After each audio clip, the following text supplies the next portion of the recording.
Yes, friends. So now we are going to discuss the crucial topics which are covered in SCARA.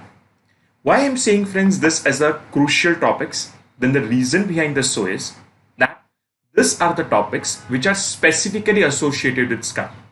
यानी इसका reference ना पहले कभी आया था और ना बाद में कभी कोई एक्ट में आने वाला है. This are very specific topics with respect to SCARA.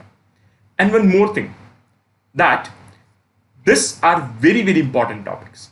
Yani day in and day out, when you see the examination papers, you'll be getting the topics which are dealing with respect to this crucial topics. And that's the reason, friends, a sincere request. Okay, all these topics you need to write it down as we normally keep on writing in class. You need to write it down, and along with that, you need to also remember this particular topics. So now, how we are going to understand this particular thing? So very first topic is section 15, that is members not to act as principals. Now friends, you might be confused. That's why when you told section 15, is it important for us to remember the sections? Then I earlier also told you that as far as economic laws is concerned, as far as allied laws is concerned, as far as securities law is concerned, you are not at all required to remember the sections. Company law, if you remember, then it is more than enough. So now friends, we are going to discuss the provisions with respect to the members not to act as principals. Let us have a look at it.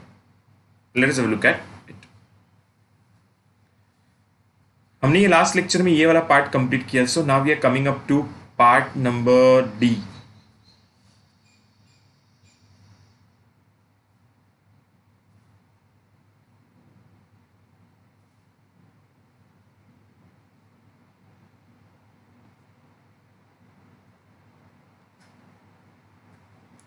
Part D.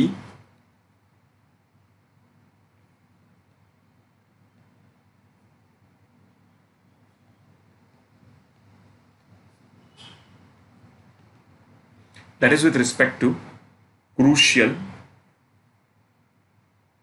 specific topics. That is with respect to crucial specific topics. Now how it goes.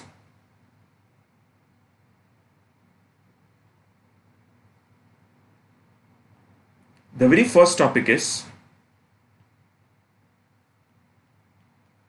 members not to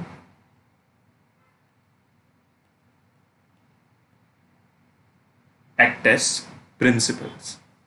Right. Now let us try to dissect this particular topic. पहले तो ये topic का नाम है, तो मैं इसको कोई छेड़खानी नहीं करता हूं. अब इसे लॉजिकली समझने का प्रयास करते हैं, conceptually.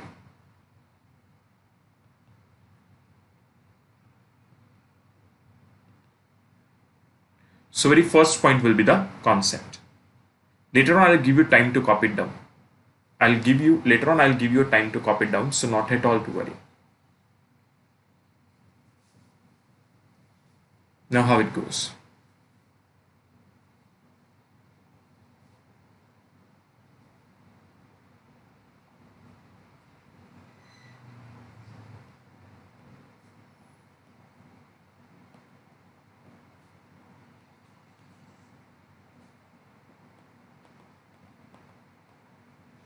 Member not to act as principal, right?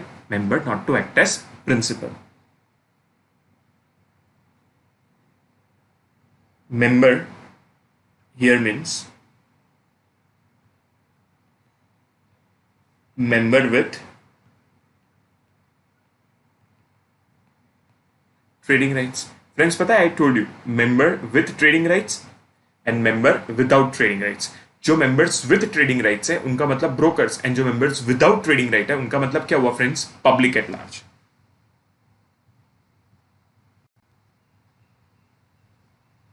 then it is the broker's principal, yani to decide on its own. When you are in anything, when you are principal, you decide that thing on your own, right? So that is to decide on your own.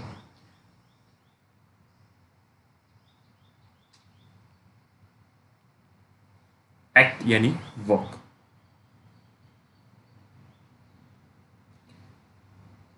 Now important is not as principal. अब friends,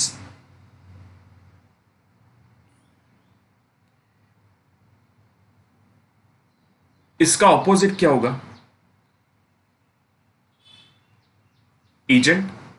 not as boys तो इसका मतलब girls, not as girls तो इसका मतलब boys, right. Not in India तो इसका मतलब फॉरेन, तो नॉट एज प्रिंसिपल तो इसका मतलब क्या हुआ? एजेंट. तो इसका सिंपल सा मतलब क्या हुआ?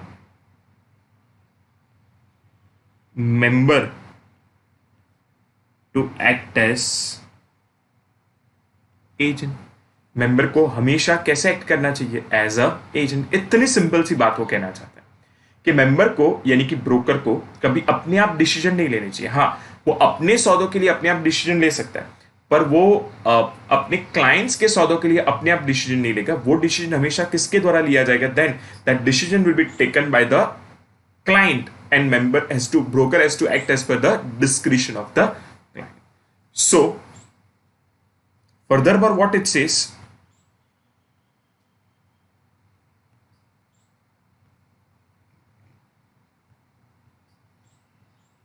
अगर कोई क्लाइंट है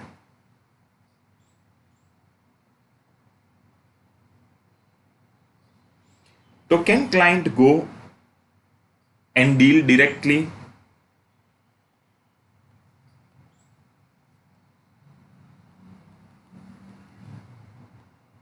Trading is prohibited since not having trading rights, because उसके पास ट्रेडिंग राइट्स होते नहीं है. तो क्लाइंट को क्या करना होता है? This is prohibited. See, can not be done.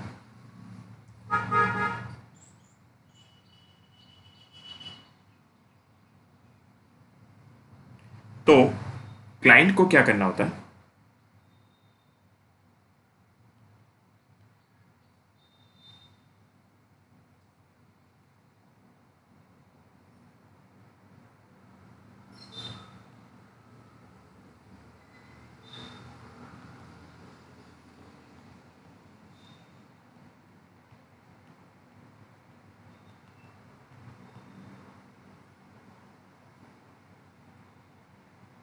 Member को, क्लाइंट को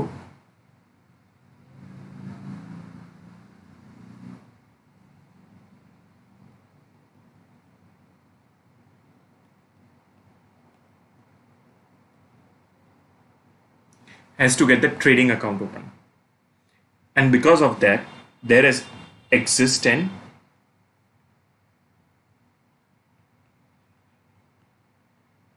agency relationship. Which type of agency?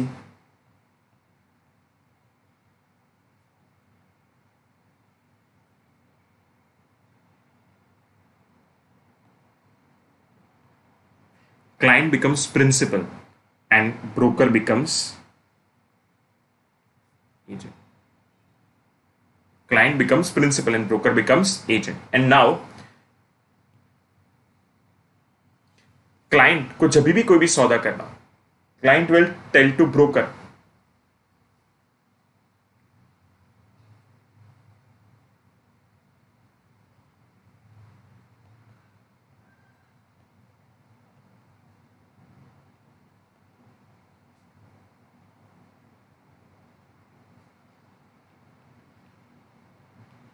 and trade on behalf of client. So पहले अकाउंट खुलेगा एंड ब्रोकर क्लाइंट के बिहाफ पे डील करने के लिए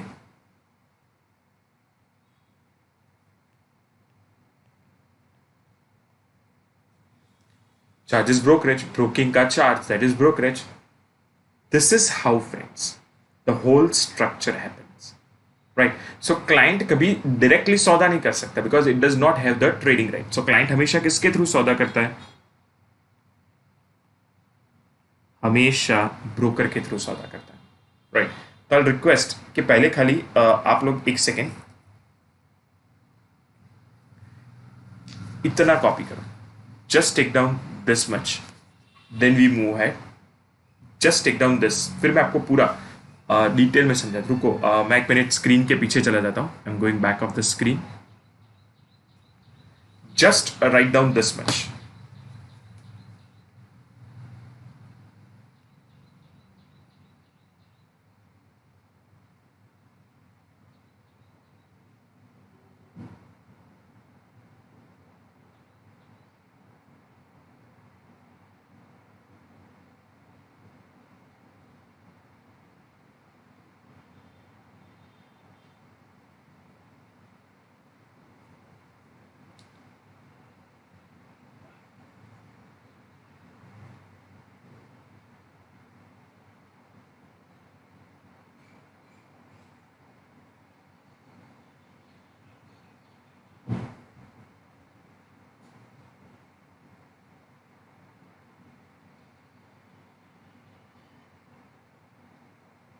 ये फ्रेंड्स हमारे अंडरस्टैंडिंग लिए, सो दैट आपको एग्जाम के वक्त कोई तकलीफ ना हो।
ओके,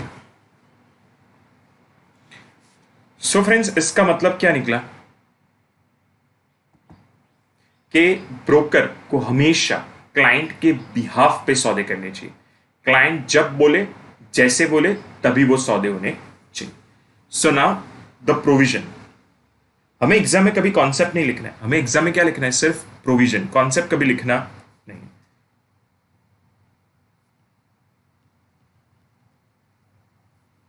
तो legal provision,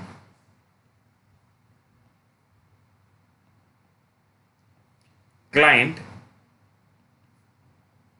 cannot trade on recognized stock exchange since not having trading rights, because client के पास कभी ट्रेडिंग राइट होते नहीं है। Broker can trade on stock exchange since having trading rights.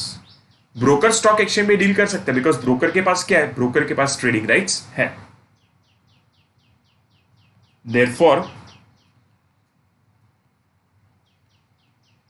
client trades on recognized stock exchange via a broker and client is principal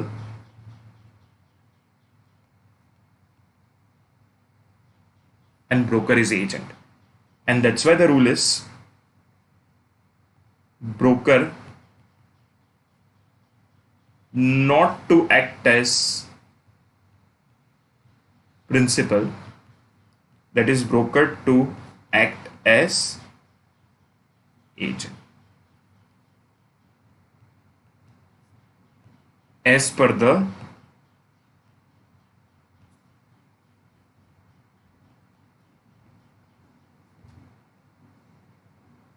instruction. बाद में copy करने के लिए पूरा देता। सो ब्रोकर को हमेशा एजेंट के ब्रोकर को हमेशा क्लाइंट के इंस्ट्रक्शंस के मुताबिक काम करना होगा। That is the crux point, that is the point to be remember. This is the legal provision, very simple. But इसके 4 अपवाद है। There are 4 exceptions.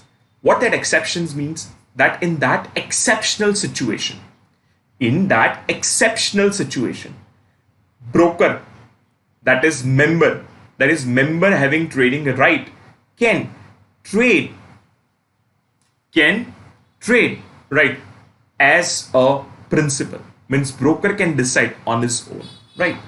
So now comes is the, फिर मैं फ्रेंड्स आपको पूरा लिखने के लिए समय देता हूं, not at all to worry, अभी फिलहाल ध्यान दो. Exceptions, what that exceptions mean? In following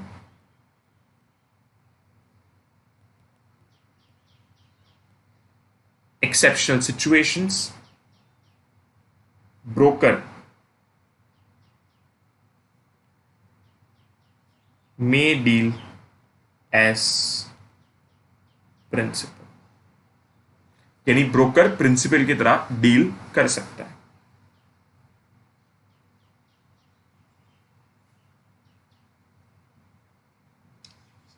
सबसे पहला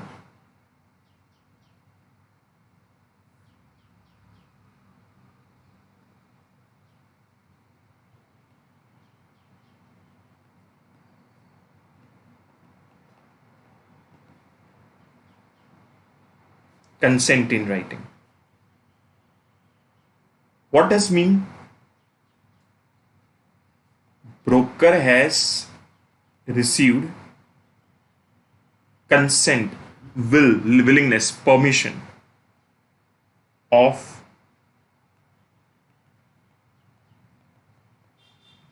client in writing, right? यानी ब्रोकर को क्लाइंट के पास से परमिशन मिली और क्लाइंट ने उसे ऑथोराइज किया. दूसरा क्या ध्यान रखना है? Broker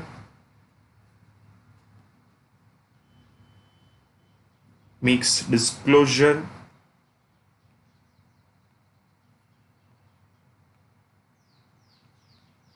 in the contract note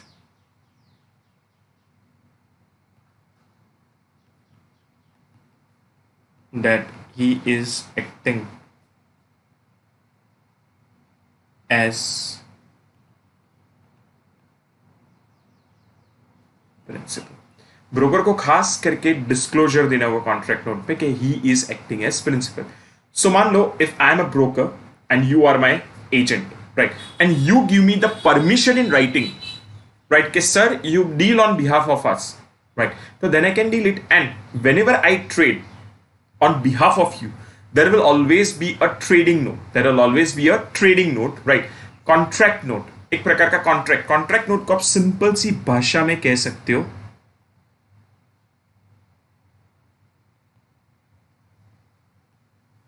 invoice. तो उस इनवॉइस में खास करके मैं लिखूंगा कि I was acting as a principal, because normally situation में I always act as what, as a agent, but here I am acting as a principal. दूसरा situation,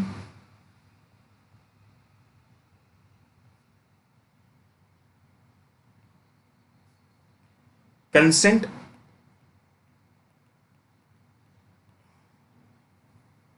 otherwise in writing, right, यानी मुझे जो कंसेंट मिला है वो या तो ईमेल से मिला है या फिर आप कह सकते हो ओरल कंफर्मेशन, टेलीफोनिक कंफर्मेशन मिला है, सो अदर देन राइटिंग में मिला है.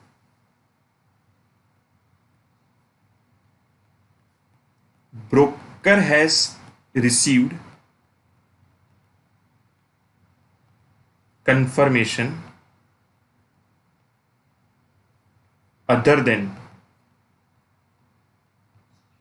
in writing, यानी उसे राइटिंग के अलावा कंफर्मेशन मिला है.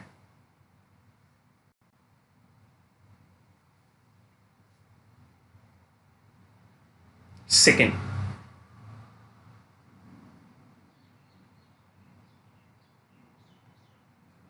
secures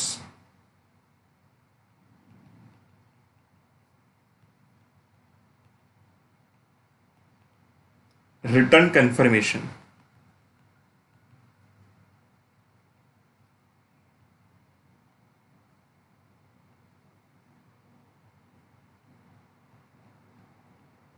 with in 3 days of contract. जिस दिन कॉन्ट्रैक्ट हुआ उसके 3 दिन के अंदर तो उसे राइटिंग में कंफर्मेशन मिल जाता है. And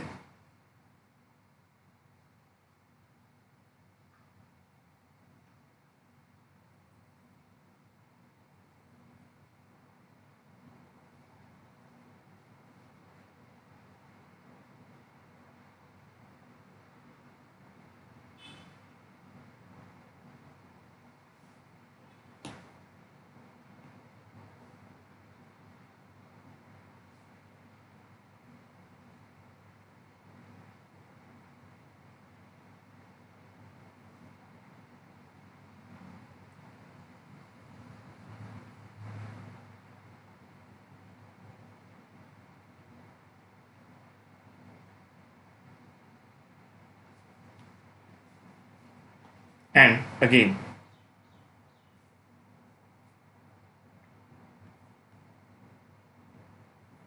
broker makes a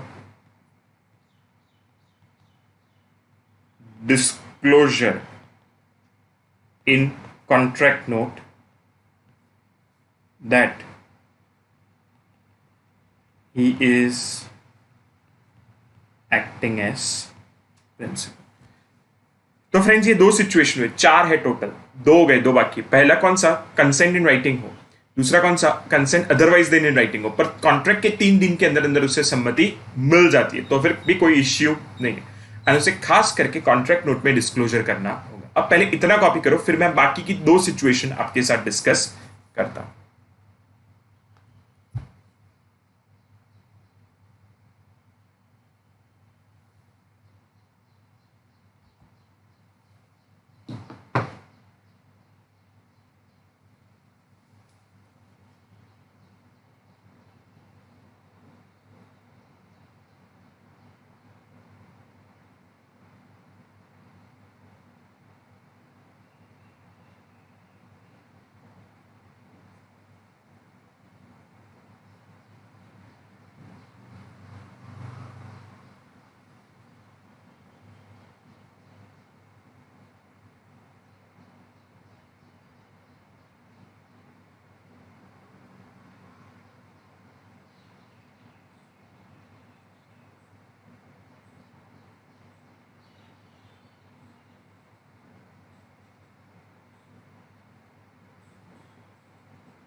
Now friends, the next 2 situations are, ये जो हमने 2 देखा, right? The next third situation is,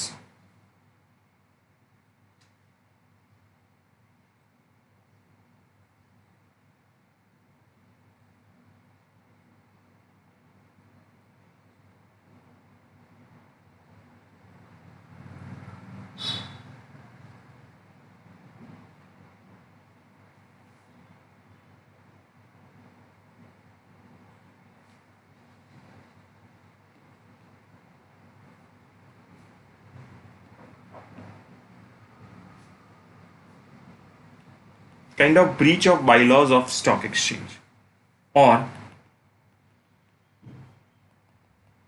similar situation which is detrimental to stock exchange. यानी जब ऐसा कुछ हुआ हो जो स्टॉक एक्सचेंज के हित के लिए नुकसानकारक हो, तब ब्रोकर क्या कर सकता है, बिना पूछे स्टॉक मार्केट के अंदर हुए कॉन्ट्रैक्ट को कैंसिल कर सकता है. ब्रोकर में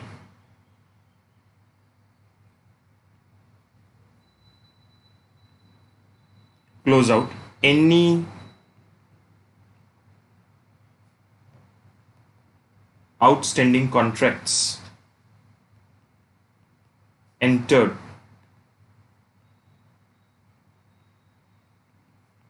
in accordance of bylaws. इन खाली करना क्या है, broker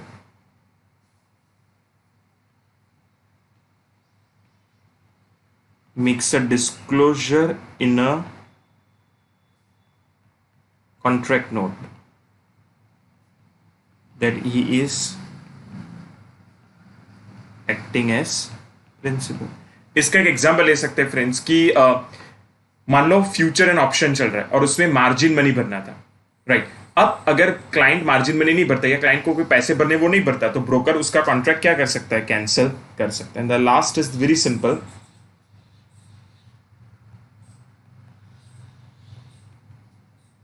Contract is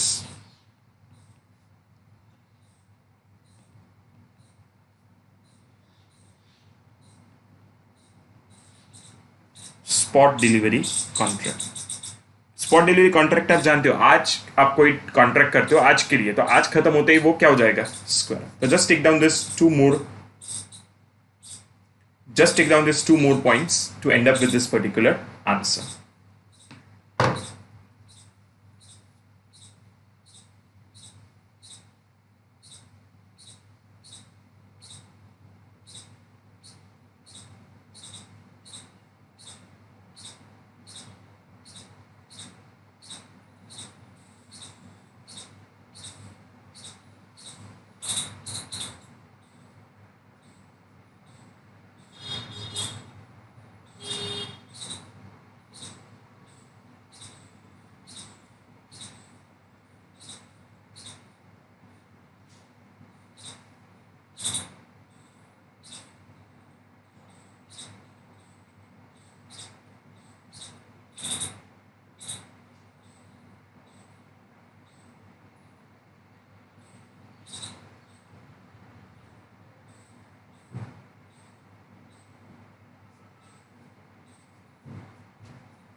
Right, friends, so this is, you can say, the 4 situations where member can act as a principal, otherwise member always act as broker. Chalo, now let's read it from the notes itself. An investor cannot directly by himself trade. What is the meaning of trade?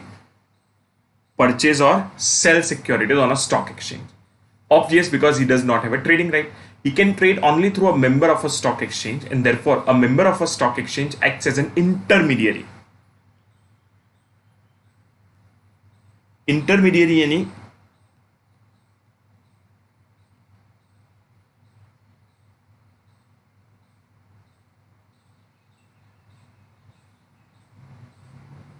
service provider between the two investors. That is, he acts as an agent since he carries out the transactions on behalf of the investors. वो हमेशा investors के behalf पे सौदे करता है. As per section 15, no member of a stock exchange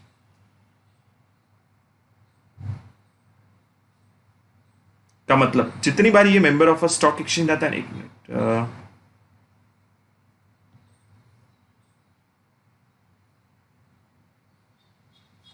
मैं ऐसा ऐसा ऐसा करता हूं, इसका मतलब आपको समझ जाना है. Broker shall enter into any contracts as a principal with any other person other than a member of a stock exchange.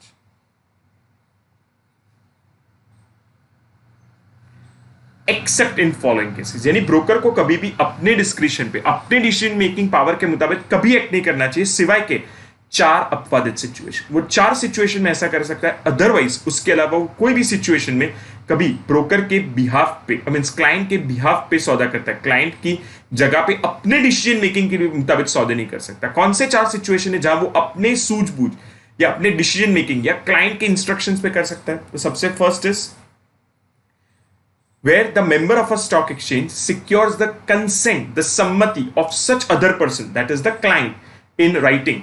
And obviously हर बार पहले तीन एक्सेप्शन में उसे खास करके जो कॉन्ट्रैक्ट नोट बनेगी, that is makes a disclosure in the note, memorandum और अग्रीमेंट ऑफ सेल और purchase that he is acting as a principal, वो खास डिस्क्लोजर उसे करना पड़ेगा. सेकेंड सिचुएशन कौन सा? Otherwise than in consent, you can say out consent मिला है, अदरवाइज देन इन राइटिंग मिला है. पर जिस दिन कॉन्ट्रैक्ट होता है उसके 3 दिन के अंदर अंदर राइटिंग में कंसेंट आ जाती है, right?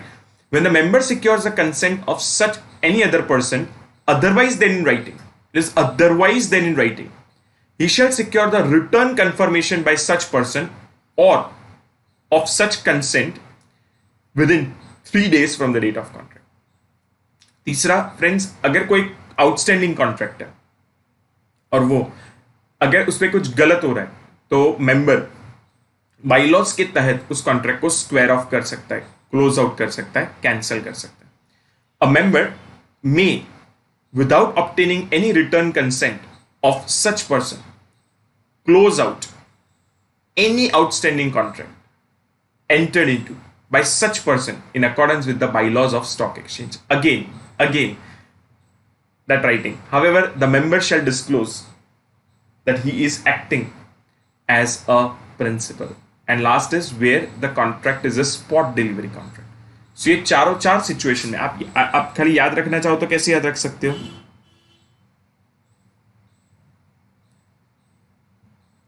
Yeah, just a minute, friends.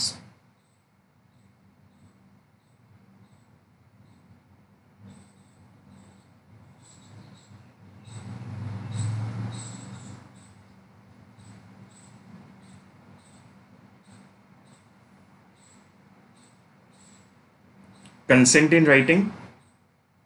दूसरा कैसा है? Consent otherwise than in writing. ये आपको याद रखना है. तीसरा कैसा है? Close out any outstanding contract. चौथा स्पॉट डिलीवरी. ये 4 क्रक्स पॉइंट है, राइट? एंड अगर बेस की कोई बात आए तो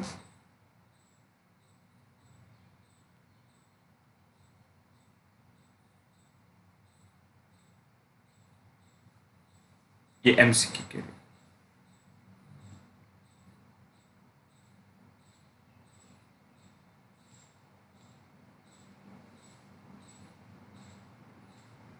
That is for MCQ.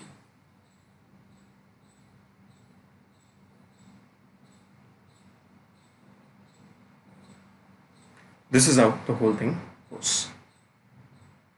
So I request कि खाली ये 4 एक्सेप्शन एक बार खाली आप रीड करो, then we move towards the next concept.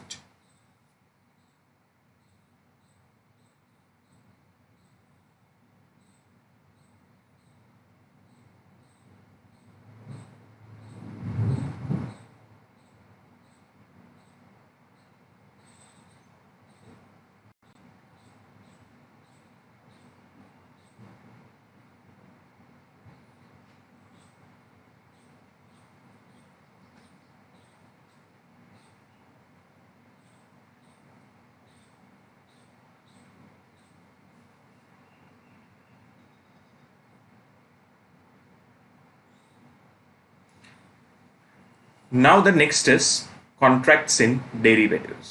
Now friends, what is derivatives? So derivatives, we very well know, it comes in FM also, that futures and forwards. और options, यानी आज आप कोई सौदा करते हो, आज के लिए नहीं, भविष्य के लिए, right, and you enter into a contract, then it is a kind of a derivative, right. तो व्हाट दे से दैट कोई भी डेरिवेटिव्स का कॉन्ट्रैक्ट होगा वो कब वैलिड होगा, देन दे से a contract in derivative shall be valid, legal and valid if such contract is traded.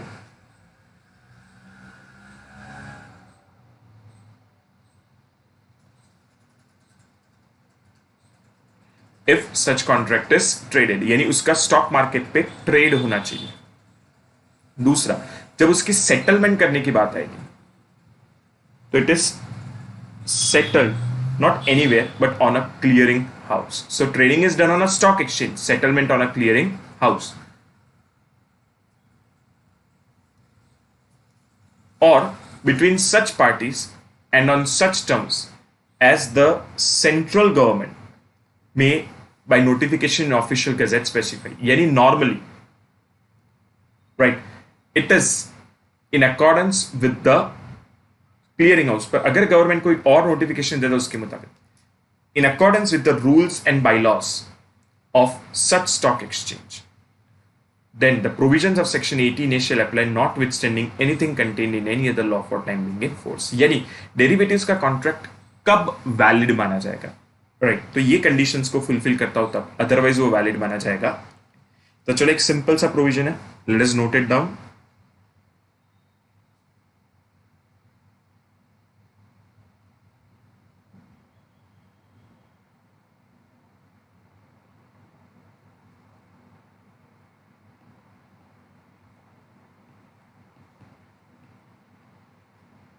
Contracts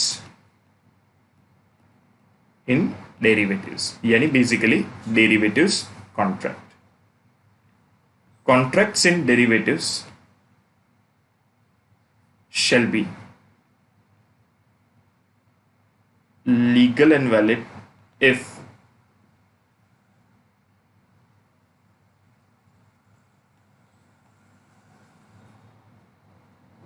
traded on stock exchange,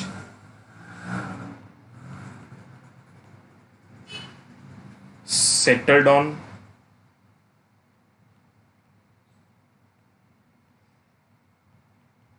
clearing house of stock exchange. What is this clearing house? जैसे finance bank में check का clearing house होता है, वैसे ये clearing house है. थोड़ी देर में हम डिस्कस करते हैं कि what type of work a clearing house does. And तीसरा इज इन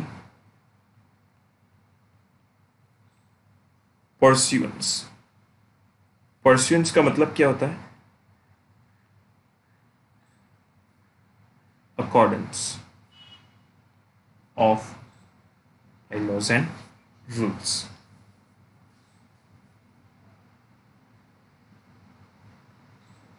इतना खास ध्यान रखना है, तो इतना जस्ट कॉपी डाउन कर लो, nothing so difficult. So trade stock market पे, सेटलमेंट उसका क्लियरिंग हाउस पे, and if it is in pursuance of bylaws and rules then as such nothing to worry. Then it is as such nothing to worry. Just copy it down once.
अब friends, सो हमने basically दो topic देखे,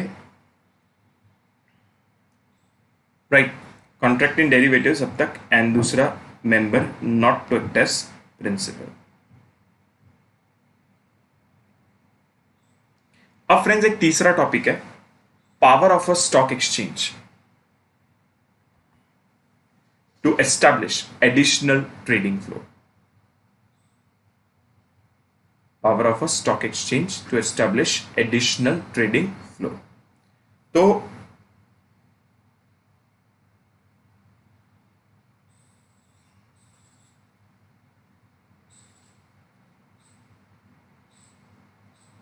let us understand this.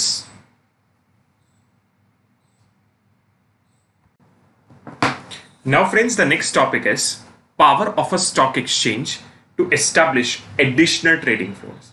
Now friends, इस provision के बारे में हम बातचीत करें तो सबसे पहले हमें यह समझना होगा कि what additional trading floor is, और उसके भी पहले हमें यह समझना होगा कि व्हाट ट्रेडिंग फ्लोर मींस। तो ट्रेडिंग फ्लोर का सिंपल मतलब क्या होता है? An area of a stock exchange where the trading takes place, physical area, right. And आज फिजिकल एरिया के साथ साथ वो वर्चुअल एरिया भी आ जाता है, because nowadays everything takes place on an virtual mode. Now, trading floors can be found in various buildings of Bombay Stock Exchange, National Stock Exchange, etc.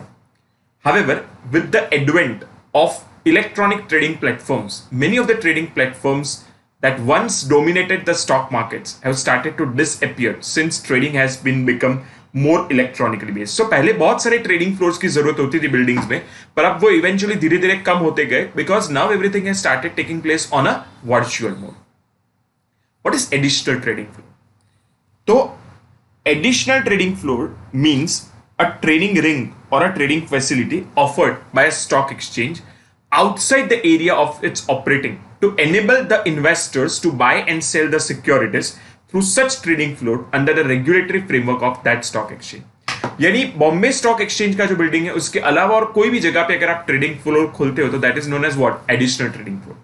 Therefore, now the trading floors can also be found in brokerages, it can also be found in investment banks and other companies involved in trading activity. So this is the concept of additional trading floor. In short, if we say that stock exchange अपने building के अलावा जितने भी नए trading floors खोलना चाहे और कोई भी जगह ट्रेडिंग फ्लोर खोलना चाहे, that is known as additional trading floor. What is a provision? Very simple provision. According to SCARA, a stock exchange may establish additional trading floor with a prior approval of SEBI in accordance with the terms and conditions stipulated, यानी कि specified by SEBI. For the purpose of this section, ये पूरा एक repetition हुआ, खाली main क्या है?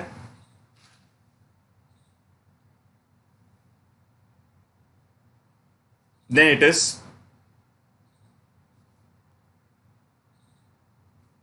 and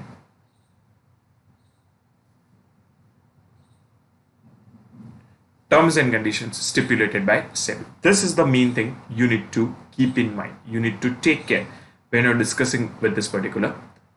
So this was again a very, very important provision, friends. Now let us just try to summarize the same.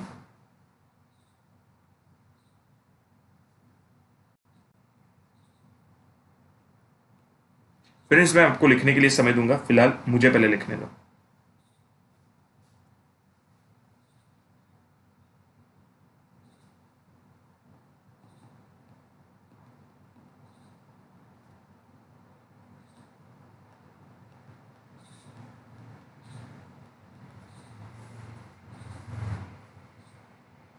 If we talk, this is also A category.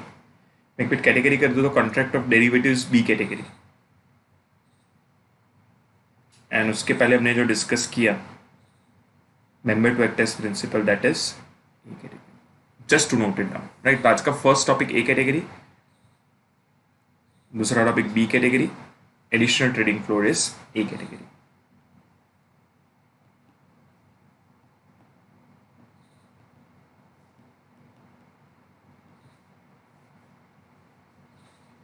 Trading floor.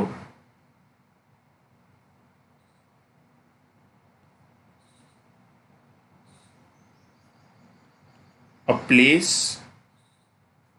or platform of a stock exchange where trading, that is buying and selling of securities, takes place.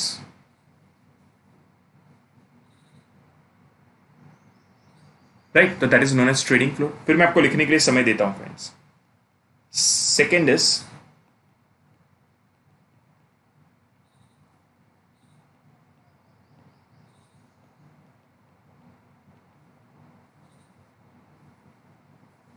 what is additional trading floor?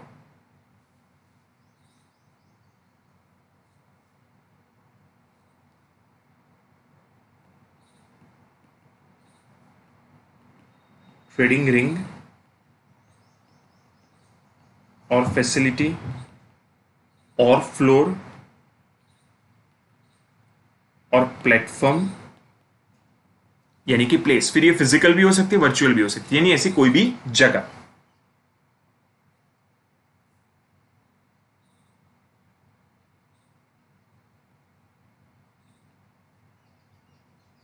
which is offered by a stock exchange, यानी it is given by stock exchange, कोई और ये देता नहीं है.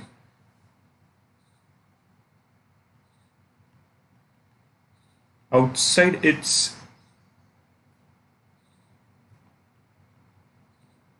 यानी ये ऐसी कोई जगह है जहां पे अभी तक नॉर्मली ट्रेडिंग नहीं होता था.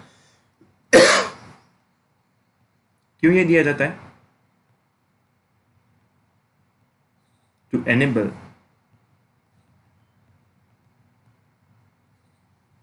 investors to trade in securities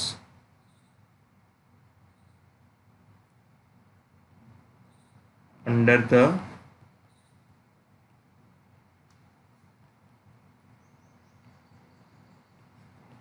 regulatory framework of stock exchange.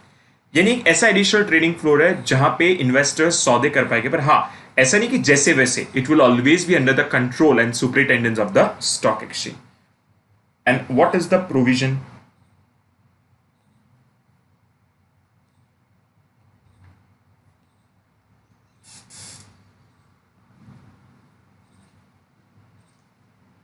What is the legal provision?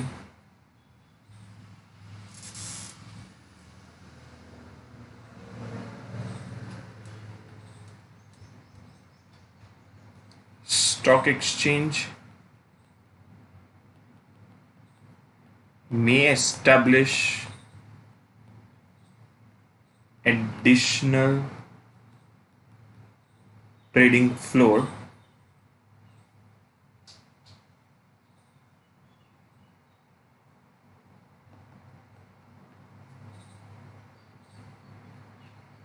after approval, or better word is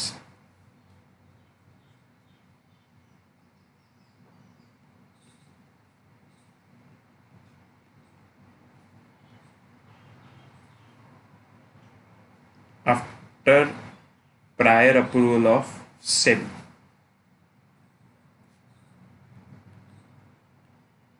And as per terms and conditions stipulated का मतलब specified by SEBI.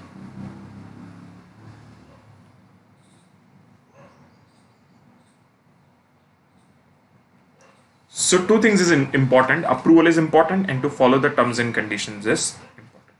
So I'll request, just take down this much. Just take down this much. I'm going off screen. A very important provision.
Very important provision, friends. This is, so you need to completely take care of this.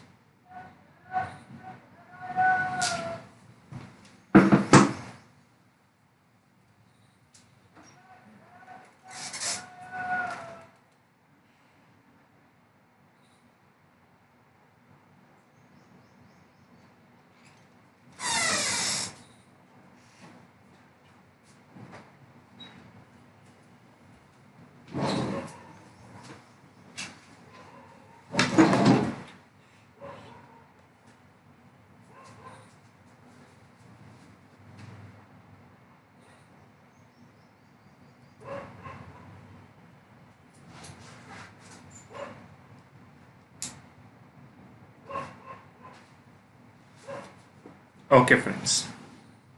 Now moving towards the next concept,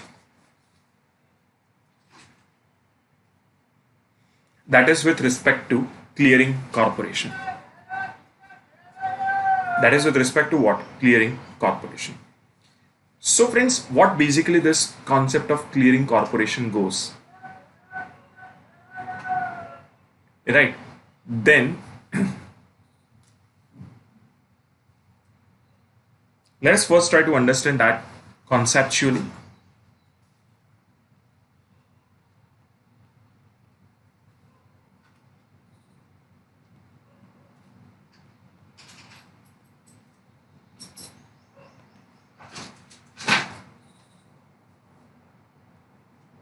Right, that how it operates. This is again a category.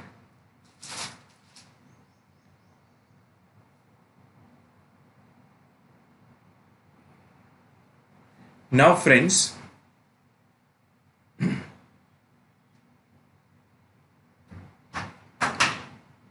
how the conceptual part goes,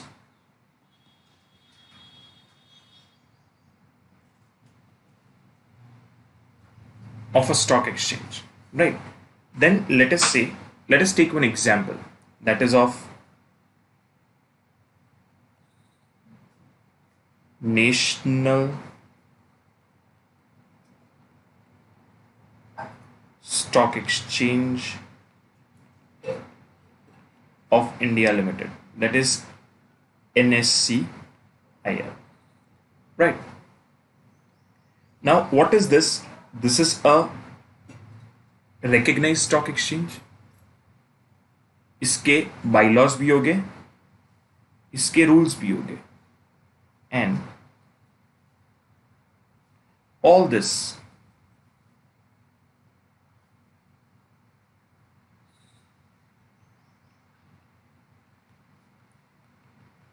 registered with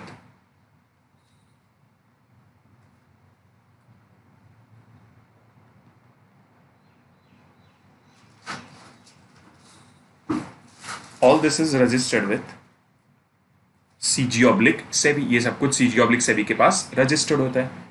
and ऊपर से एक और चीज, it is a company. ये stock exchange किस nature में होता है? कंपनी के नेचर में होता है.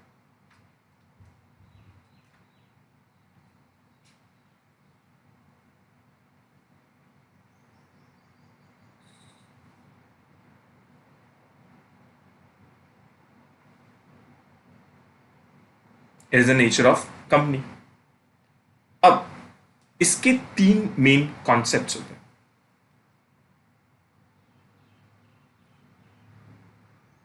एक होता है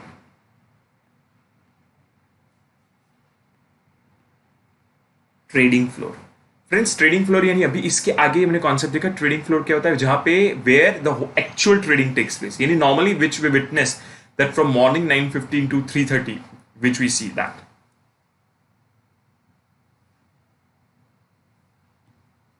एक दूसरा इसका फ्लोर होता है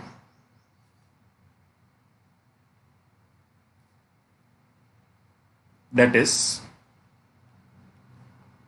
या इसका पार्ट होता है दैट इज बैक ऑफिस, जहां पे सारी एडमिनिस्ट्रेटिव चीजें होती है. राइट, कोई कंपनी लिस्टिंग के लिए अप्लाई करता है तो उसको लिस्टिंग ग्रांट करे कि ना करे. राइट, कोई ब्रोकर बनने के लिए अप्लाई करता है तो उस ब्रोकरशिप दे कि ना दे. Accounts, admin, everything takes place. And the third is the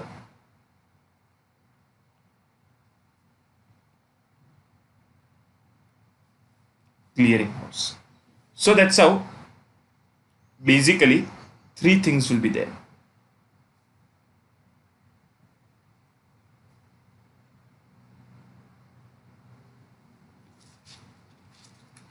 Right, for a stock exchange.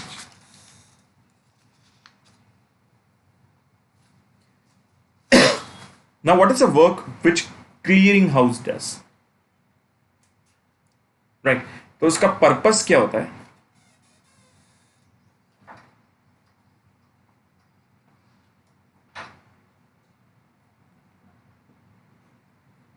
Purpose is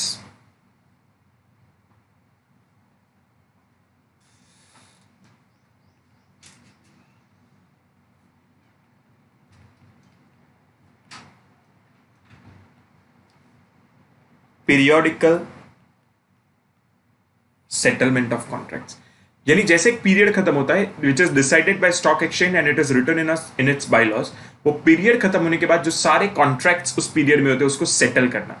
फिर कुछ लोगों को डिलीवरी देनी होगी, कुछ लोगों के पास से डिलीवरी लेनी होगी, कुछ लोगों को पैसे देने होंगे, कुछ के पास से पैसे लेने होंगे. This is also the work of stock exchange.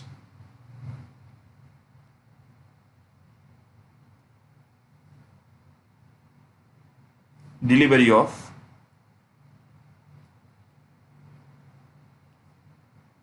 or payment for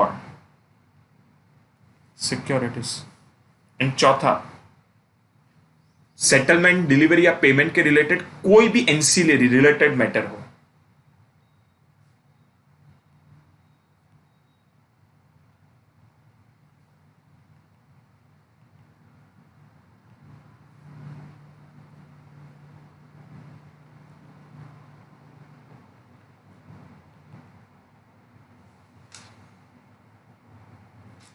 ये सारे काम कौन संभालता है? ये सारे काम एक क्लियरिंग हाउस संभालता है.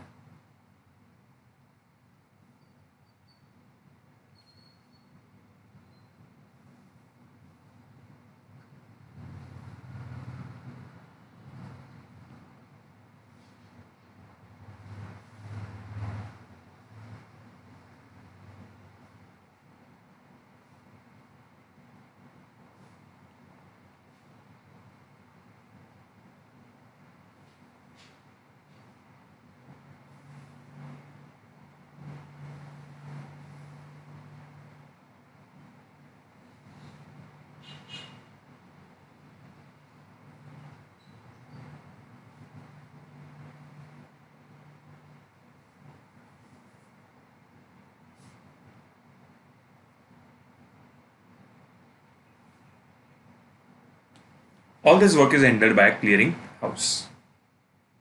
देखो एक बार डायग्राम को खाली देखो. स्टॉक एक्सचेंज के तीन पार्ट, ट्रेडिंग फ्लोर जहां ट्रेडिंग होता है, क्लियरिंग हाउस यानी जहां क्लियरिंग किया जाता है, तीसरा is back office. Now if stock exchange wants to increase the clearing time, sorry reduce the clearing time so that it can increase the efficiency, तो स्टॉक एक्सचेंज क्या कर सकता है?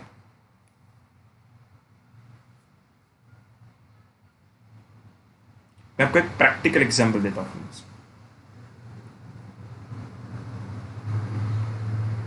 National securities clearing corporation limited, NSCCL.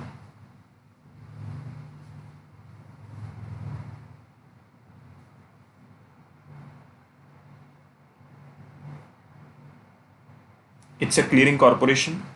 उसकी भी bylaws हो गए, उसके भी रूल्स हो गए, उसके भी बाइलॉज हो गए, उसके भी क्या हो गए? रूल्स हो गए. इसका मेन काम क्या होगा? What is the purpose of this? Then you can say that to clear all the transactions. Purpose is to do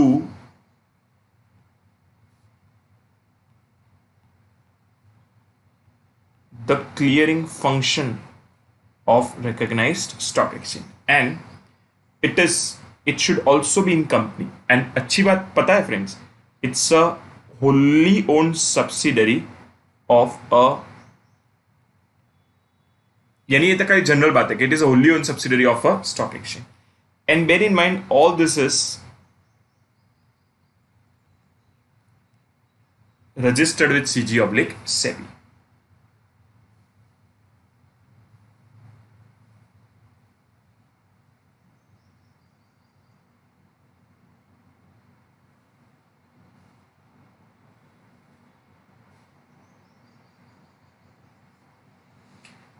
तो फ्रेंड्स, एक साइड ऊपर क्या है, क्लियरिंग कॉर्पोरेशन, उसका स्टॉक एक्सचेंज, उसका क्लियरिंग हाउस, और नीचे क्या है, क्लियरिंग कॉर्पोरेशन। तो अब क्या हो सकता है, then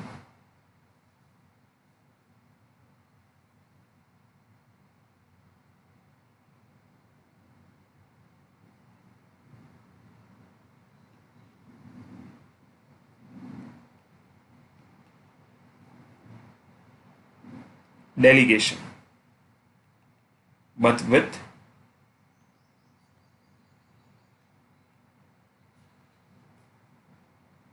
CG/SEBI, but with prior approval of CG/SEBI। अर्थात what the thing says, अगर आप देखो तो कॉन्सेप्ट को देखो तो, अगर आप कॉन्सेप्ट को देखो तो एक स्टॉक एक्सचेंज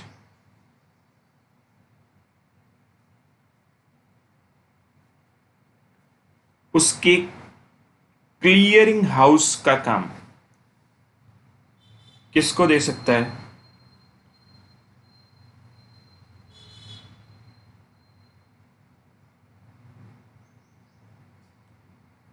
एक क्लियरिंग कॉर्पोरेशन को दे सकता है। उससे इसका काम क्या हो जाएगा, फास्ट।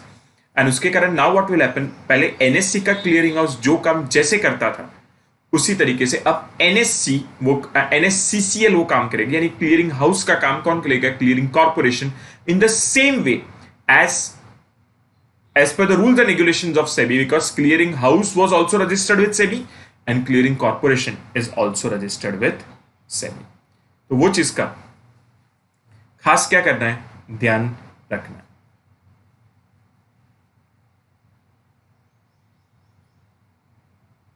खाली रूल क्या है, that it should be done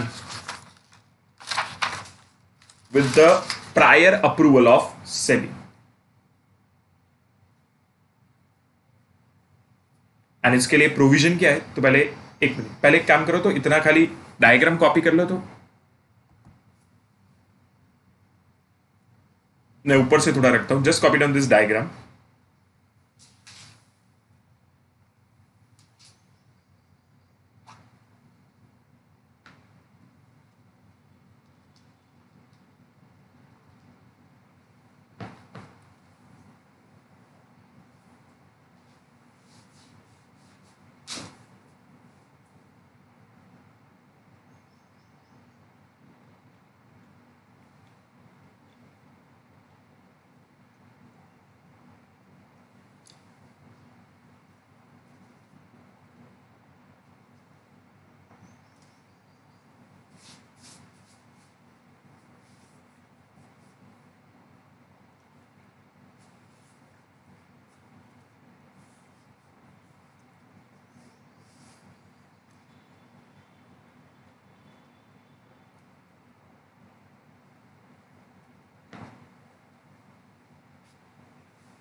ना फ्रेंड्स, इसके लिए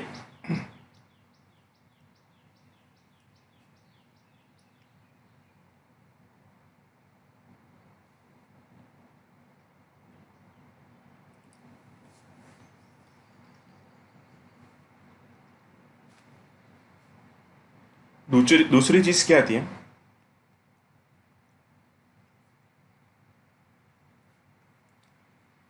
duty of stock exchange. Stock exchange की क्या ड्यूटी रहेगी?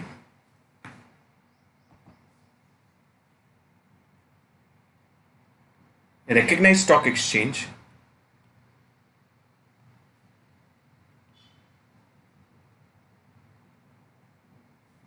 to obtain prior approval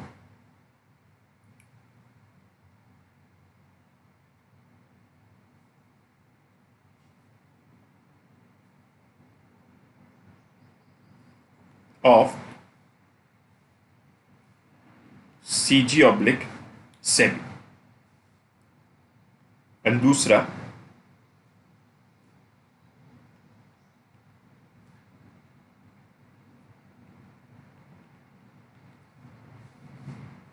duty of clearing corporation यानी NSCCL की ड्यूटी क्या होगी? ये तो फ्रेंड्स मैंने एक रियल लाइफ एग्जांपल लिया फ्रेंड्स, राइट? जो अगर आप एग्जाम में लिखोगे तो you will always get an added advantage, right? कि you are writing something which is different then what others general they are writing. What is the duty of clearing corporation? मैं clearing corporation को short में answer के लिए CC लिखता हूं। You don't write it, you copy it down later. Clearing corporation to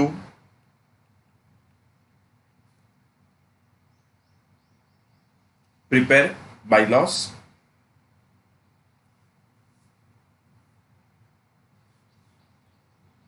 clearing corporation to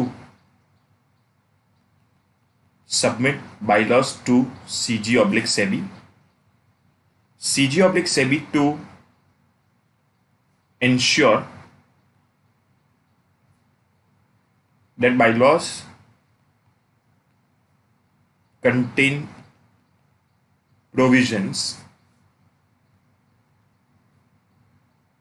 which are in हित interest of trade यानी securities market,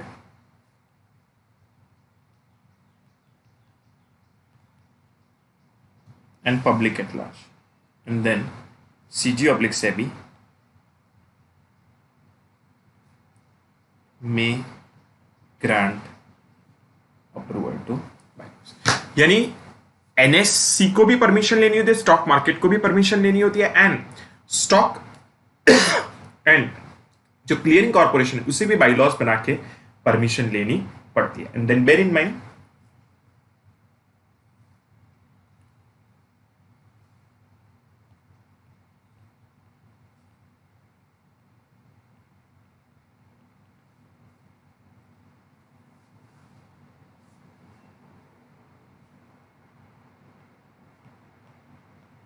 the provisions of clearing which applied to clearing house shall also be applied to clearing corporation. So ऐसा नहीं कि friends clearing house एक अलग तरीके से clearing करता है, क्लियरिंग कॉर्पोरेशन बिंदास कर सकता है। No no no no no no, all those provisions which were applicable to clearing house will also be applicable to clearing corporation. But the thing is, the things will become much more transparent, the things will become much more faster, the things will become much more easy. The reason is stock market was focusing on various things, right? Whereas the clearing corporation will focus just and only just on what? Clearing function. So that's the benefit of the same. So I'll request just you take down this three things so that then we can have a look at the reading of the section.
Now let's read, friends.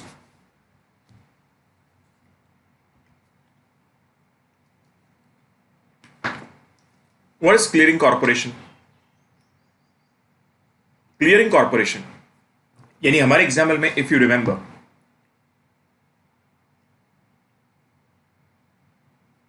तो it was NSCCL. So clearing corporation means a company incorporated under Companies Act 1956 for the purpose of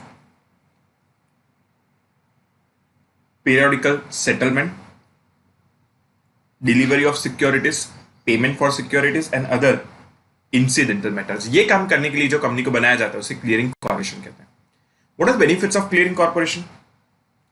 A recognized stock exchange may transfer the duties and functions of a clearing house to a clearing corporation, but yeah, it should always be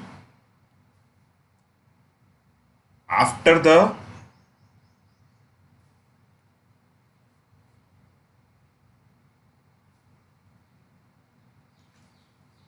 prior approval of SEBI. And also what the clearing corporation needs to do, it has to make the bylaws. उसे bylaws बनाने होंगे, उसे bylaws submit करने होंगे.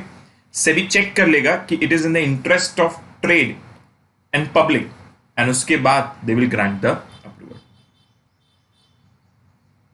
Make, submit, SEBI will check, and then SEBI will grant the approval. And also bear in mind,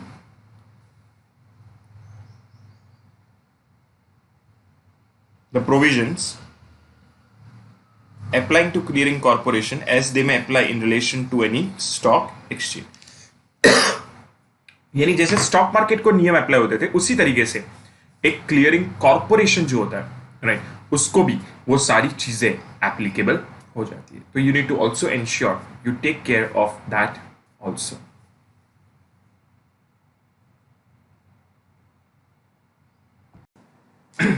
Now friends, the next topic is title to dividends. I can say friends that with which issue this is discussing, that if when dividend is declared, right, after that if some person is selling the securities, right, then at the time of declaration of dividend, if Mr. X was a shareholder, right, and then he transfers those securities to Mr. Y, then who will get the benefit of this dividend? Will it be the transferor Mr. X or it will be the transferee Mr. Y? Who will get the benefit? That's a question which company law, Companies Act 2013 does not address this to, but as it is associated with a securities contract, it has been addressed by this particular, you can say, provision, that is of SCARA 1956. Moreover, friends, the situation which we are going to deal now is day by day losing its significance because now everything is becoming online, right? Everything is happening through dematerialized form in a depository manner. So this issue gets automatically cancelled. But still, yes, yet still few securities are in a physical form. तो उनका जब security transfer होता है तो how it takes place, कैसे उसे होगा, उसके बारे में हम यहाँ पे पढ़ने जा रहे हैं. So let me try to create a conceptual base for this. Then we just have a reading from this particular notes.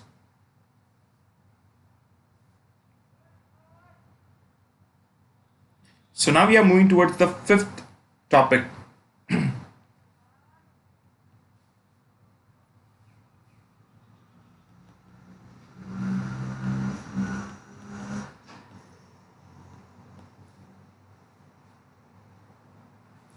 Title to dividend. This is A category. अब सबसे पहले अगर हम बात करें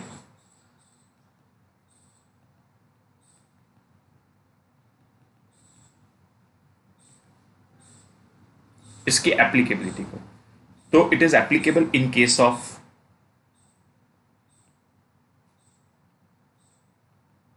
company under companies act. It is applicable in case of collective investment scheme जो हमने सेबी में पढ़ा था collective investment scheme, and is applicable to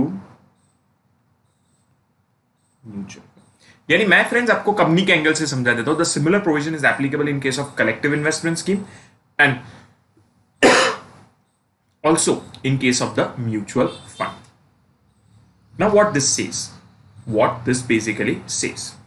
So let us take one example.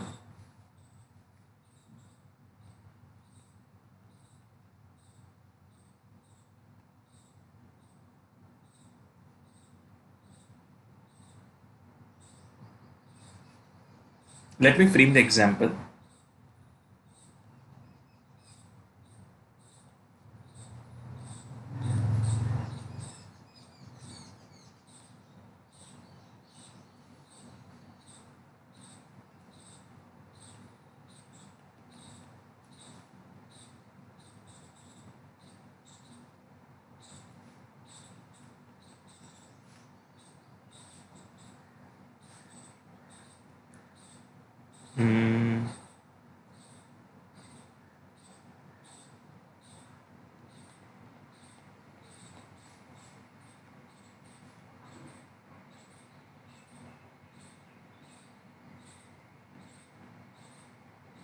Date on which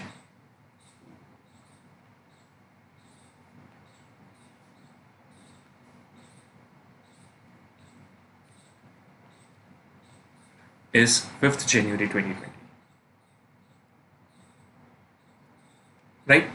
Then how the things will take place, that we are going to see.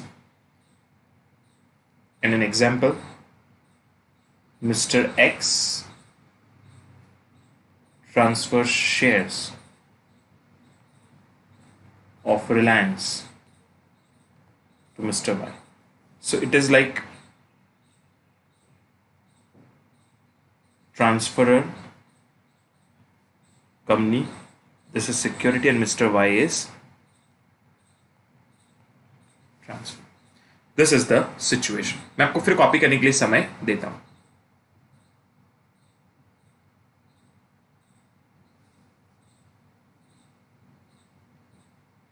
Now how the things will happen, friends?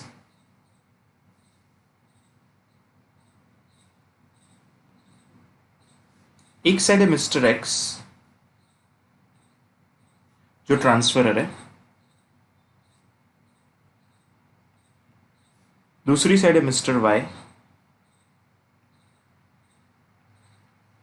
जो transferee है, and तीसरी side है रिलायंस जो एक company.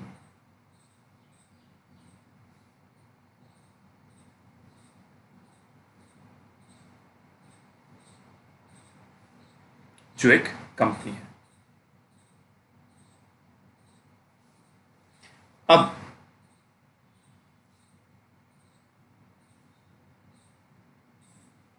Mister X ने mister Y को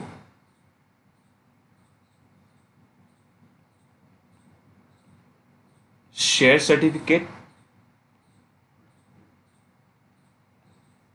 plus share transfer deed. अगर friends आपको याद आ रहा हो तो हम पढ़ते थे ऐसा form SH4 of companies act in intermediate, right? वो दोनों दिया. कब दिया ये सब? 1 जनवरी 2020. एंड उसी दिन मिस्टर वाई ने कंसीडरेशन भी दी एंड मिस्टर वाई ने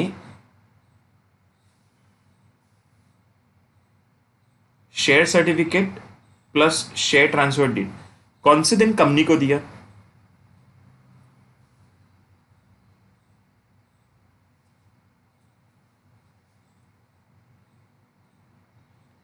टेंथ जनवरी 2020.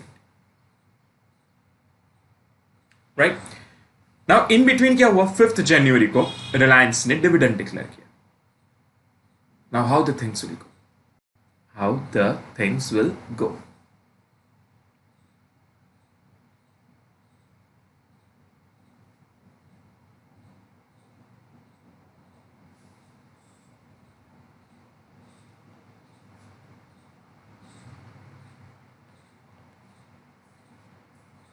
तो प्रोविजन का थोड़ा एनालिसिस करते हैं. राइट पर एक सेकेंड, प्रोविजन का एनालिसिस करें उसके पहले खाली आप इतना खाली कॉपी करो. तो ये जो मैंने यहां लिखा है इतना खाली अपनी नोटबुक पे कॉपी करो. This is very important, you need to copy it down, तो आगे पता चलेगा. Just copy it down in your notebook.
Right.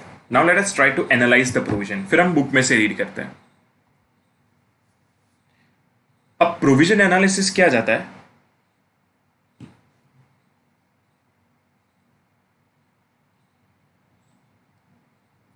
Did transferee, ध्यान से देखता है फ्रेंड्स, डिड ट्रांसफर, यानी हमारे एग्जाम्पल में मिस्टर वाई लॉज्ड यानी submitted, security N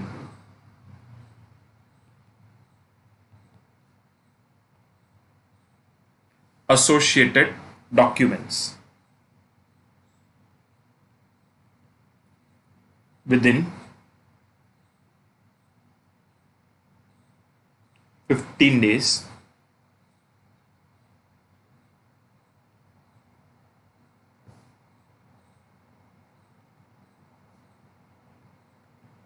of the date on which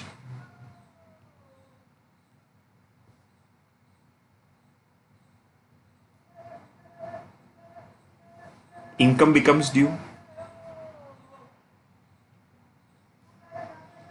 Yes and no.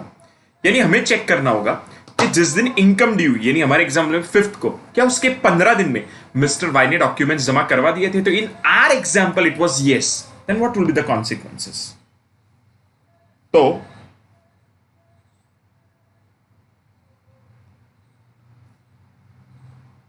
Company to pay dividend to transfer, obviously because जिस दिन डिविडेंड डिक्लेयर हुआ था उस दिन, right, transferor is the member, तो डिविडेंड पे तो किसको मिलेगा? Can transferor retain it? No. यानी मिलेगा ट्रांसफरर को, पर क्या ट्रांसफरर इन मिस्टर एक्स उसे रख सकता है? नहीं रख सकता. तो is transferor to return dividend to transferee? Yes. यानी ट्रांसफरर को जो डिविडेंड मिला है वो उसे किसे रिटर्न करना होगा? ट्रांसफरी को रिटर्न करना होगा. यानी मिस्टर वाई को जो डिविडेंड मिला है वो dividend mister Y, sorry mister X को जो डिविडेंड मिला है वो डिविडेंड मिस्टर एक्स किसको रिटर्न कर देंगे? मिस्टर वाई को. क्यों ऐसा करेंगे? Because mister X has received it but cannot retain it because Mr. Y has already lodged the documents to company within 15 days.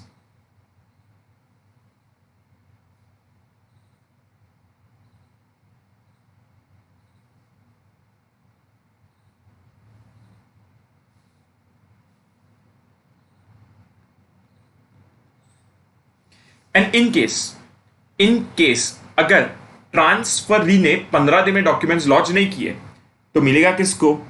Transferor को. क्या ट्रांसफरर उससे रिटेन कर सकता है? यस. तो क्या ट्रांसफरी को रिटर्न करने की जरूरत होगी? The answer is so. This is the concept you need to keep in mind and also bear in mind. फिर मैं आपको बाद में लिखने के लिए समय देता हूं. ये जो 15 दिन की बात है, इस 15 दिन में अगर इस प्रकार का कोई डिले होता है तो कोई दिक्कत नहीं, it will be added. Which type of delay?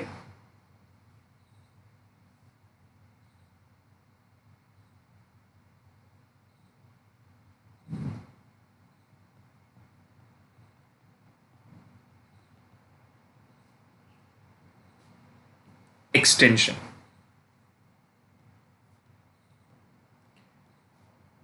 The period of 15 days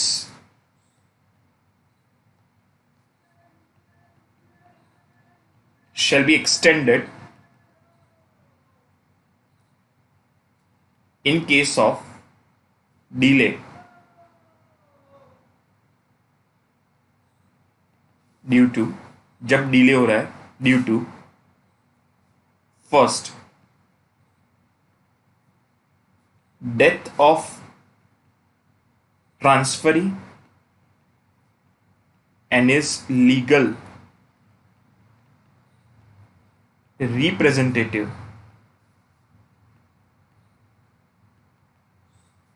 to establish claim, so सबसे पहला main reason is what? Death. यानी मान लो इन दिस सिचुएशन अगर mister Y dies and mister Y के डेथ के कारण mister Y का जो लीगल रिप्रेजेंटेटिव है उसे पूरा प्रोसेस करना होगा, उसके कारण अगर 10 दिन का गैप हो डिले हो जाता है तो कोई दिक्कत नहीं है, वो 15 दिन, वो 10 दिन से क्या हो जाएगा extend, because death is beyond the control of anyone.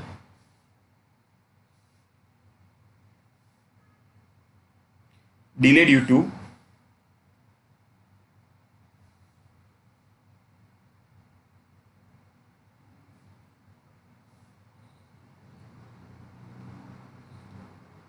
Loss of transfer deed और चोरी।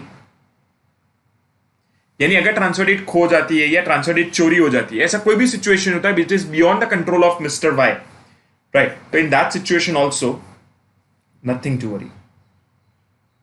And third is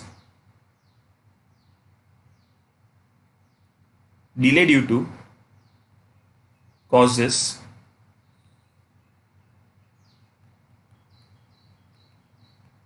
connected with post। Friends हमारे पोस्टल डिपार्टमेंट जो है, राइट, उस पोस्टल डिपार्टमेंट के कारण अगर कोई डिले हो रहा है, राइट, तो उसमें हमारी तो कोई गलती है नहीं, राइट, तो in that situation again, right, this 15 days should not be extend.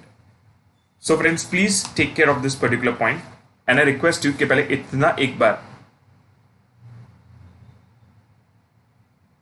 Just note down this. आपने ये ऊपर वाला तो लिखा,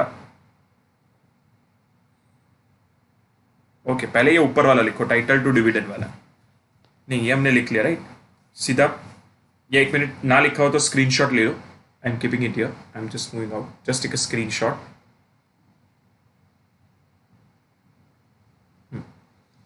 नाउ ये प्रोविजन का जो एनालिसिस है वो जस्ट कॉपी कर लो।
अब फ्रेंड्स एक और चीज, ये ऊपर के प्रोसेस के कारण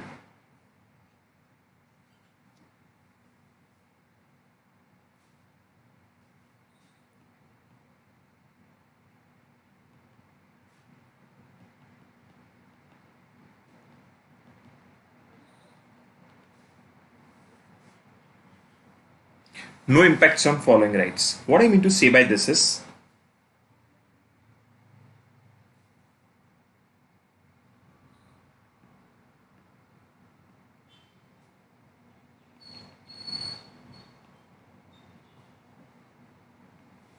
पहली चीज right of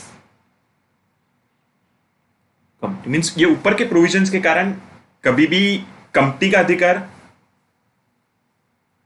right to pay dividend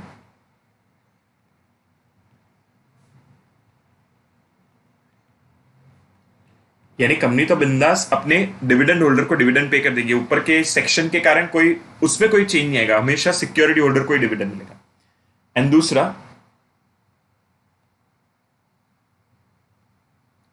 transferee का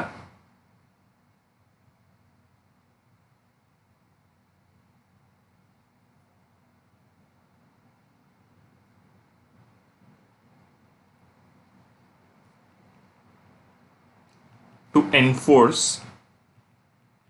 against transferor if company refuses to transfer security in name of transfer। तो ये अधिकारों को कभी कोई फर्क पड़ने वाला नहीं है। यही ट्रांसफरी हमेशा चाहे तो ट्रांसफरर के खिलाफ केस भी कर सकता है एंड कंपनी भी जब डिविडेंड पे करना होता है तब कंपनी डिविडेंड पे कर ही देगा। तो इसके मीन्स ये सेक्शन के कारण ये अधिकारों को कभी कोई भी फर्क पड़ता नहीं है। Right, so just copy down this also, then we move to the reading.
Right, so now let's read it. Title 2 Dividend. It shall be lawful, legal for the holder of any security, that is the person whose name appears in the books of the company.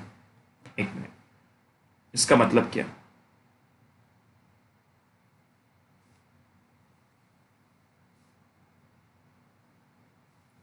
इसका मतलब हुआ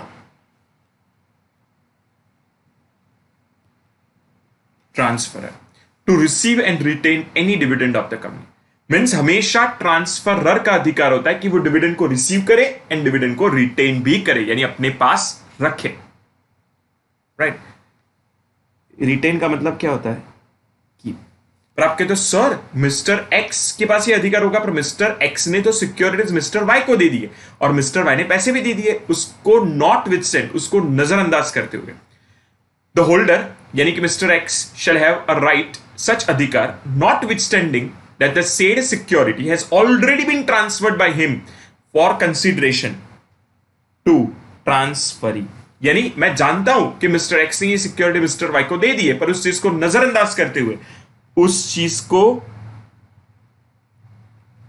override करते हुए mister x यानी कि transferor security के dividend को receive भी कर सकता है और रिटेन भी कर सकता है। पर कब ऐसा नहीं हो सकता है? However, if the transferee यानी कि mister X mister Y has lodged यानी submitted the security and all other documents required for making the transfer of security, यानी शेयर ट्रांसफर डिटेल और कोई चीज चाहिए तो within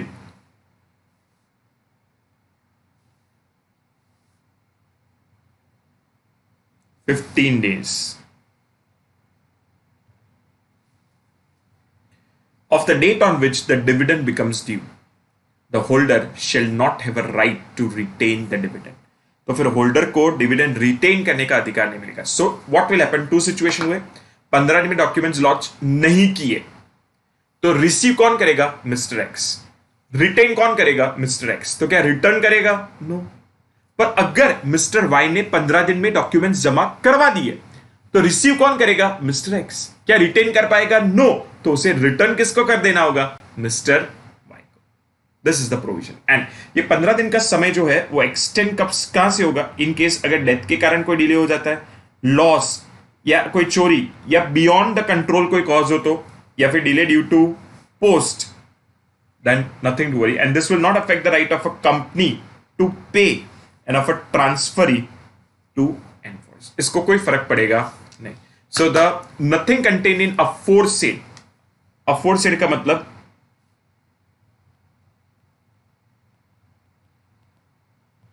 above described provision shall affect first the right of the company to pay any dividend to the security holder, यानी mister X को हर बार डिविडेंड मिलेगा, और the right of mister Y of any security to enforce against Mr. X or any other person his rights in relation to the transfer in case where Reliance has refused to register the transfer of security in the name of transferee, yani ki Mr. Y. So this is, friends, very important provision with respect to title to dividend. Bear in mind, friends, similar provision is there for collective investment scheme.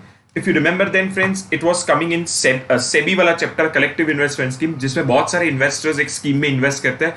सभी का objective same होता है, कोई movable या immovable property में से benefit receive करना, पर उसका ओनरशिप CIS इन्वेस्टर्स के पास होता है, पर उसका पूरा कंट्रोल एक सेपरेट कंपनी के पास होता है जिसे हम कहते हैं कलेक्टिव इन्वेस्टमेंट मैनेजमेंट कंपनी. वो पूरे प्रॉपर्टी को मैनेज करती है, उसमें जो इनकम जनरेट होती है उसमें से अपना खर्चा माइनस करती है, और उसके बाद जो इनकम बचती है वो इनकम वो अपने इन्वेस्टर्स को वापस लौटा देती है. मैंने बहुत फास्ट कहा because this is already we discussed in SEBI. Check कर लेना या बाद में करोगे.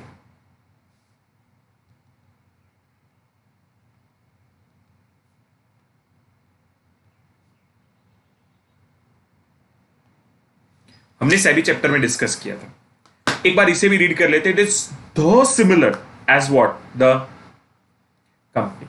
It shall be lawful for the holder of any security to receive and retain any income in respect of units और other instruments issued by company की जगह क्या, CIS. The holder shall have a right notwithstanding that the said security has already been transferred by him for consideration. However, if transferee has lost the security and all other documents required for making the transfer of security within 15 days of the date on which the income become due, the holder shall have no right to receive such income. तो फिर mister X को income मिलेगी, वो receive नहीं करेगा. The period of 15 days shall be extended in case of death of Mr. Y by the actual period taken by Mr. Y's legal representative to establish the claim to dividend. यानी transmission के कारण जो time जाएगा वो. In case of loss of transfer deed by theft or any other reason beyond the control of transferee, the actual period taken for replacement thereof, or in case of delay in lodging any of the securities and other documents related to transfer due to causes connected with the post by the actual period of delay. And ये provision किस चीज को affect नहीं करता है, nothing contain in the aforesaid provision shall affect the right of a CIS scheme, CIS to pay any income to the holder of security or the right of transferee of any security to enforce against the transferor in relation to the transfer in case where the company has refused to register the transfer of security in the name of the transferee. And last वो क्या कहता है, the above provision shall apply mutatis mutandis as it is with minor changes to where the income is declared by mutual fund. यानी ये similar provisions mutual fund को भी क्या हो जाएंगे, applicable हो जाएंगे, right? So similar provisions are applicable to company, CIS and mutual. This is how the whole section goes, right? ये section fast कहता क्या है, राइट। अगर हम रिकैप करें,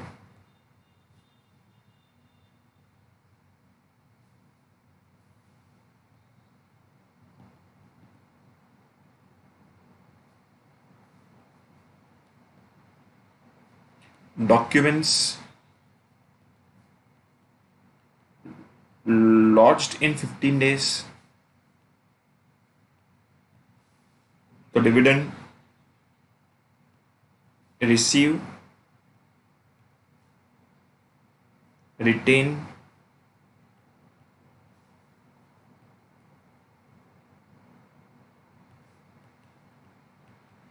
रिसीव कौन करेगा? ट्रांसफर। क्या वो रिटेन कर सकता है? नो। सो रिटर्न करना होगा, यस। अगर 15वें डॉक्यूमेंट नहीं दिए तो रिसीव तो कौन करेगा? ट्रांसफरर। पर वो रिटेन कर पाएगा? यस। सो रिटर्न करना होगा, नो। यानी 15 डेज जो है वो कौन से 3 रीजन से एक्सक्लूड हो गए? अगर डेथ होता है, चोरी हो जाता है यानी लॉस हो जाता है, या फिर पोस्ट के कारण। एंड इसके कारण किन दोनों लोगों के अधिकार को कोई असर नहीं होगा? Then it is the rights of, you can say, it's the rights of, you can say, the company and of the security holder.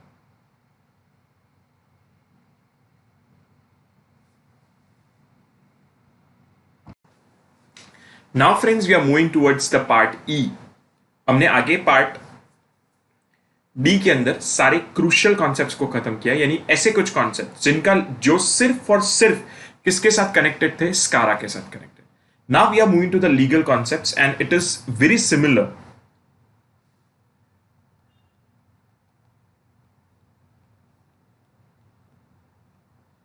So अगर आपने सेबी पढ़ा हुआ होगा तो ये आपका एक रिवीजन होगा। अगर सेबी नहीं भी पढ़ा है तो भी not at all to worry, I am going to discuss everything in thorough detail here. So it is similar to SEBI, थोड़े चेंजेस इसके अंदर है, पर एक बहुत इंपॉर्टेंट प्रोविजंस है स्कारा के, जिसमें आज फ्रेंड्स शुरुआत करते हैं सबसे पहले settlement of administrative and civil proceeding से। यानी कि अगर इसमें क्या है, अगर किसी भी इंसान के ऊपर कोई प्रोसीडिंग शुरू होने वाली हो या शुरू हो चुकी हो, राइट, एंड वो उसे सेटल करना चाहता है, बिकॉज पता ही है कि वो गुनहगार है, वो उसे सेटल करना चाहता है, तो उसे सेबी को अप्लाई करना हो, राइट। फिर सेबी क्या करेगी?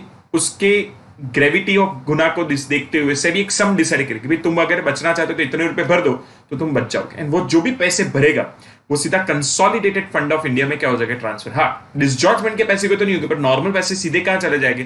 कंसोलिडेटेड फंड ऑफ इंडिया में। एंड एक बार अगर आप सेटलमेंट करवाते हो तो फिर आपके पास जो अधिकार होता है अपील करने का, अपील कैसे करते हैं? Appeal to set secured as tribunal, वो हम देखेंगे इस पार्ट के अंदर। तो आपका वो अपील करने का जो अधिकार है वो अधिकार यहां से चला जाता है। So friends, let's read it. Any person against whom any proceedings initiated or may be initiated, यानी शुरू हो चुके या शुरू हो सकते हैं, may file an application in writing to SEBI proposing for settlement, यानी वो क्या कर सकता है? राइटिंग में अप्लाई कर सकता है।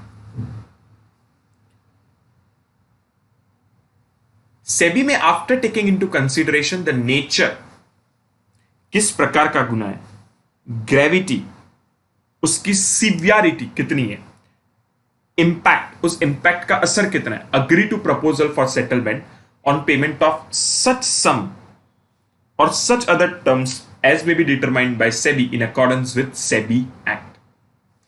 फिर क्या होगा? For the purpose of settlement, the procedure is same as that of SEBI, and no appeal shall lie. यहां कोई अपील हो सकती नहीं है, and all settlement amount, excluding the disgorgement and legal cost realized, shall be credited to consolidated fund of India. And the provisions of section 23JA shall apply notwithstanding anything. Yani this will be applicable notwithstanding anything contained in any other law for time being in force, and any act or thing done or supposed to have been done, purporting yani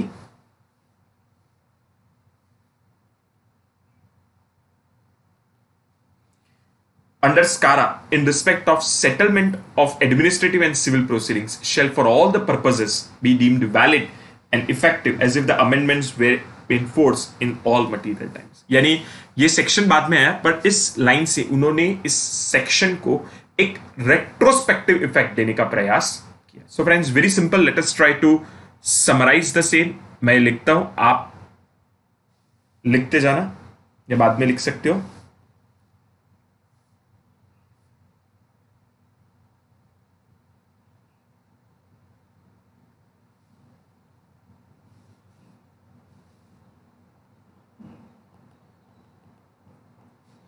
part E, fresh page से.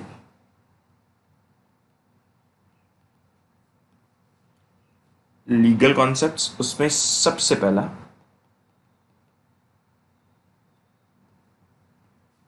Settlement, A category. उसमें पहला किस चीज का settlement करवाना चाहते, तो फिर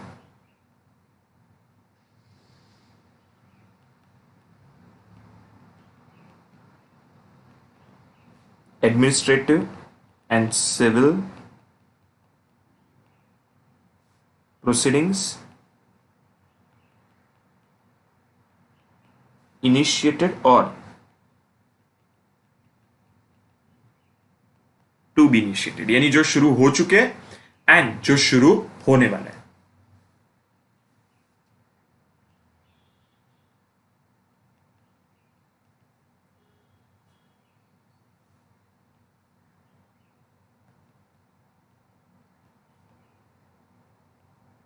Alleged defaulter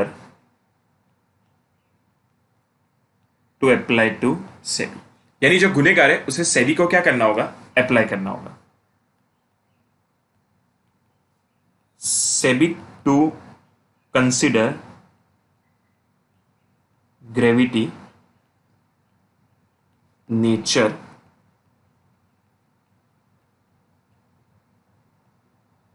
and impact of default. SEBI ये तीन चीजों को क्या करेगी, कंसीडर करेगी. फ्रेंड्स, बाद में कॉपी करना.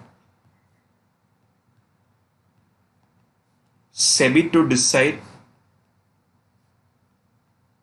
सम पेबल, यानी कितना रुपया भरना होगा, एंड और terms and conditions of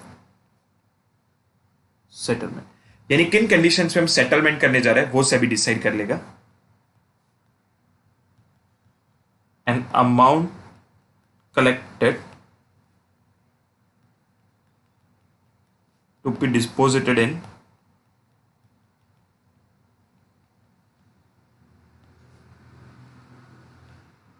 Fund of India and no appeal, यानी एक बार अगर आप सेटलमेंट करवाते हो तो आप अपील में जा सकते. सो फ्रेंड्स, खाली इतना कॉपी कर लो अपनी नोटबुक में.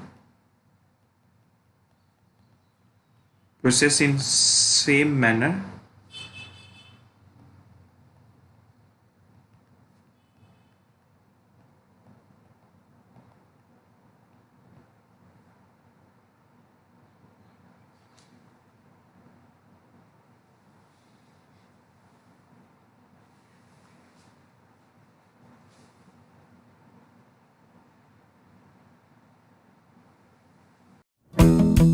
If you like this video, share it with your friends.